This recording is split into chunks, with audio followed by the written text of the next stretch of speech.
Lost out of the water? I never got into Lost. I was working in I didn't TV. either. Yeah, and I was working in TV at the time, so I worked nights, and of course there wasn't really the DVR back then, and I just never got into it. I think TiVo was all the rage. Yeah, I haven't either, but at 10 o'clock we have Lorenzo Medico, actor, singer, marketing guru. He's going to be calling in to talk Breaking Bad finale. Being my own co-host, can't talk to me about it. Man, I'm just so bummed about it. Well, I've done some homework, Nick. It's not like I don't know what the show is about. I've just not had time to. There's only so many hours in my TV viewing day. Like, for instance, you don't watch Homeland, right? No, I don't watch Homeland. Or Boardwalk Empire. I don't. Well, now, Ty, this isn't fair what you're doing to me right now. And I'll say why. Because you know I'm not a big guy for episodic television. Yeah, I know. I got Netflix, and now I feel this great void in my life because Breaking Bad is gone. And I promise, as you've promised listeners, guests, I promise you we will have somebody from Breaking Bad on this show. I'm going to work on it, man. I don't care if I have to get a grip on the show to come on the show. You've been talking with some people, so it's definitely going to happen. And our in the second hour of the show, the top of the hour, around 10 o'clock, Lorenzo will be calling in, and he's actually friends with Gus Fring. So that might, and you probably don't know who that is, but he's a key role to 2 or 3 seasons of Breaking Bad, so he may be our Breaking Bad guest. But Ty, we've been talking to others, so it may happen. It may happen. And while we're promoting Breaking Bad, how about we promote ourselves? And we talk about this off the air all the time, Nick. And we forget. You can hear us on iTunes. Yes, you can. Explain. Yeah, man. Just go to iTunes. You could do it mobile on your iPhone or your smartphone. And search Beats and Eats, or search CLNS Radio, where we're broadcasting now, courtesy of CLNS Radio. Yep. Thank you for the free airspace. They're not charging us rent. But you'll find us in the programming at CLNS. I would suggest you subscribe, and I would beg you leave a rating and give us 5 stars. I mean, geez, Ty, for that interview, you deserve 5 stars. Now, we are mulling around the idea of creating a Beats and Eats iTunes feed of its own. Yes, we are. And I think I would like to maybe gauge the thoughts of the listeners. Maybe we'll post that in the group, where the group. Speaking of the group, you can find us on Facebook. We'll get to that in a minute. But I think maybe it would be apropos, being that we are not a sports broadcast, and CLNS Radio is the home of online sports radio, especially circled around the New England area. And we're coming up, man. 1st of November. I'm waiting for you to agree with me today. I am. It's number 1, man. It is the premier online source for internet radio and columns in the New England area, and home to the Boston Celtics post-game show after every single regular season game, after every single post-game, or I guess postseason game. Postseason, playoff game. Thank you. Yeah, and we don't mention it enough, and I don't want to talk Celtics on this show because this is kind of my reprieve. As you know, I guess I've built my iTunes persona from the Celtics postgame show as one of the personalities there, and you have as well. But this is kind of our reprieve from the Celtics, but I think we would be remiss if we did not mention that our very own, meaning CLNS Radio's, Jared Weiss, was again at Media Day, Celtics Media Day in Boston today, meeting the new Boston Celtics team. He is a star on the network, a star in the Boston media. If you're not familiar with Jared Weiss, you should follow him on Twitter, follow him on Facebook. The man has the scoop, and he also does a wonderful job, Nick. Wonderful job with our Garden Report on the YouTube page. Yeah, a fully produced, high-definition post-game show for the Celtics. Matter of fact, in the morning, if not already, the recap of Media Day will be up there. But follow Jared at CLNS_Jared Weiss. We plugged away CLNS. We're giving out other people's Twitter handles. We might as well give out our own. I'm at CLNS_Nick. Ty is at Coug88, COUG88. And then, of course, what's the Beats and Eats handle? The Beats and Eats handle is actually Beat BAT, the letter N, Eats. And actually, Nick, this week I think has been the most productive week on Twitter that we've had at Beats and Eats. People are following us. They're retweeting our stuff. It's been a good, solid week on Twitter for Beats and Eats. And I hate to do this. Follow. Yeah, I mean, I hate to do the self-promotion, but you know what? We haven't done that on any show. We've had wonderful guests, and that's why I mentioned the iTunes, because you can listen to our interviews with Eddie Money, Michael Pere. You can listen to our interviews with Lydia Cornell, Gary Sandy. It's been great interviews we've had on Beats and Eats since we launched 2 months ago. And what about the chefs? I mean, we had Hell's Kitchen chefs, Chef Barrett Bayer and Bayer, and Jack Godwin, Jeff Hunsinger, more chefs to come. Ruth Corcoran, a restaurateur. Anthony Pino up in the Boston area. Right. So we've had a multitude of, and we always try to make the second half of the show a bit more, I guess, what would you call that? I don't want to call it chefing or maybe a bit. You want to call it the culinary segment? Well, you were with the corners. Remember the other day? Would you fucking stop with the corners? They went out in the 80s. Yeah, I know. The kitchen corner. Ties, terrific. Conversation corner. Yeah, exactly. Yeah, but I mean, second half of the show, I guess, is a bit more foodies, a bit more television oriented, where our first half is obviously devoted to a celebrity. Ty, we're really talking up the show today. Well, we haven't done it, and we do not self promote on this show very often. We really don't, and the fact, I think, what it is that Adrian said what he did after being on with us for 20 minutes. I think we can toot our own horn a bit here. Well, we'll see by the downloads tomorrow. Yeah, absolutely. Let's do this.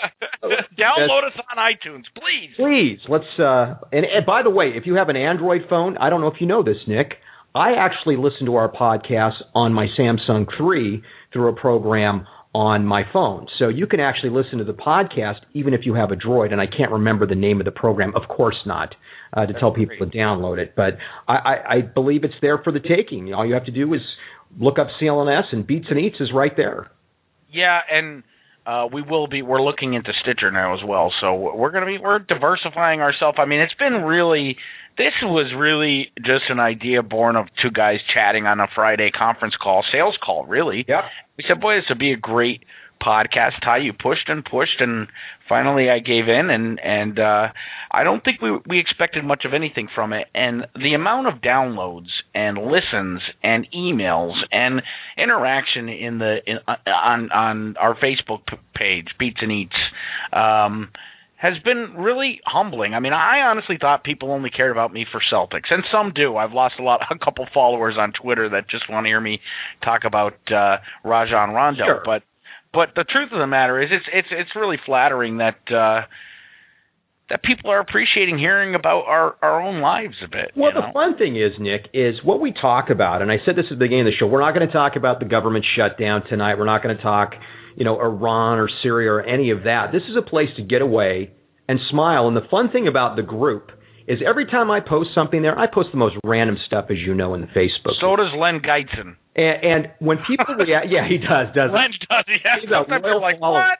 Very thought-provoking stuff that Glenn posts. Yes, he does. But when there's reaction to anything I post, it's usually funny, people enjoy it, and that's the whole idea behind the show. We want you to come into the virtual lounge, kick back, and have a good laugh, and there's nothing better than taking a stroll down memory lane in the 80s and the 90s, or now, Nick, man, the 2000s.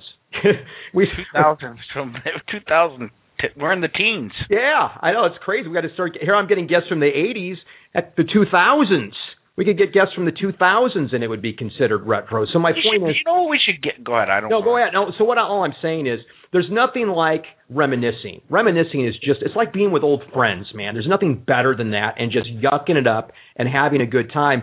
And when we talk to guests like Adrian Zmed and I talk about Battle of the Network Stars, suddenly I become that 13, 14-year-old kid on the couch. My dad's in his easy chair, my mom's in the kitchen doing, what or whatever, cooking or whatever. And I'm just, I'm that kid again. And that's why you sense that enthusiasm in my voice, and now I'm starting to sound like a geek, so I'll stop. Yeah, he almost called you a Trekkie. He did. I'm not quite that bad.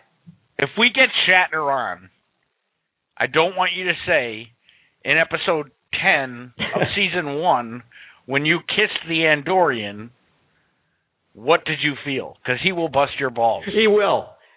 I was never a Trekkie, though, Nick. That's the funny thing. That was not my show. One of the best things about Breaking Bad's final episodes is, and we'll discuss this with Lorenzo when he comes on, but there's a scene with two characters that are just basically stoners. They're deadhead. They're stoners. They're meth heads. And they're literally having this complete Star Trek.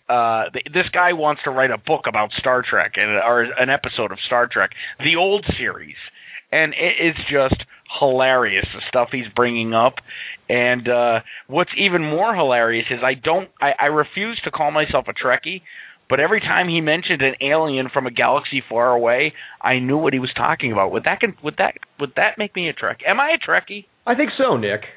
I think so, and it's funny you brought that up, not to get back to the Celtics, but you brought that up in a post-game show. You actually threw that out at me once at a post-game show. I'm like, do you remember the play in 2010 in Miami where Paul Pierce threw an alley-oop? You're like, what the hell is that? Where did you pull that out of? Well, it comes from William Shatner, and again, everybody take a drink. William Shatner did Saturday Night Live, I think in the late 80s. And I don't know if you've not seen it, but if you haven't, you have to YouTube it. It is hilarious.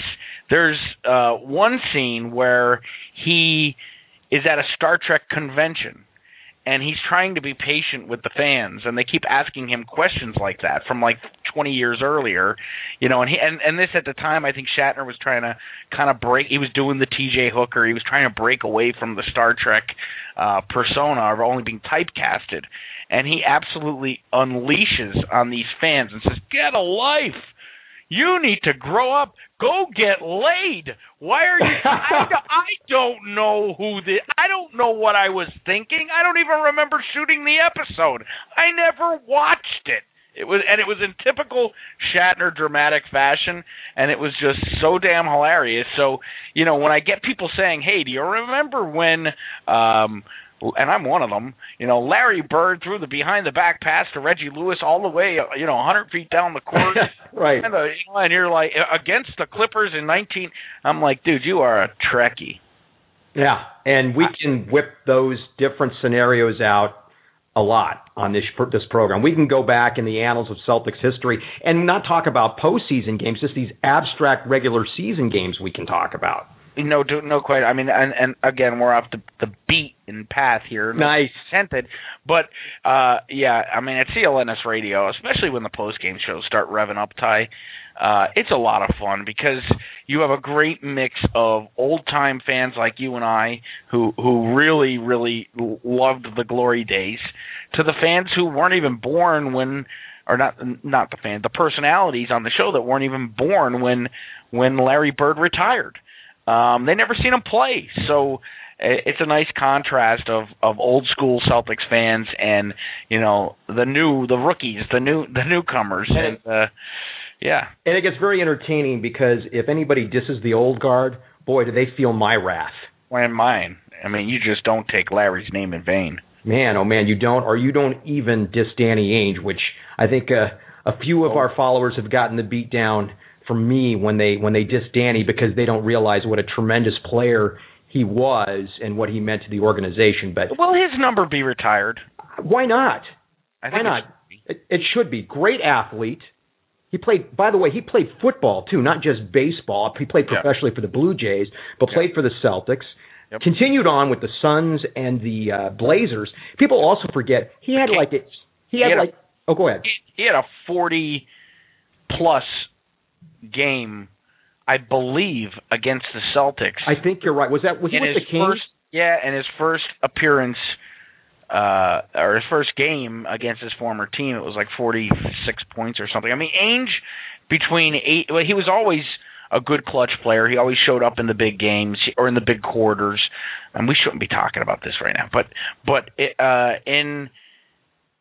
from 86, I'd say to probably 90, there was no better out, 3-point shooter, outside shooter. Don't forget, Jordan didn't even develop a 3-point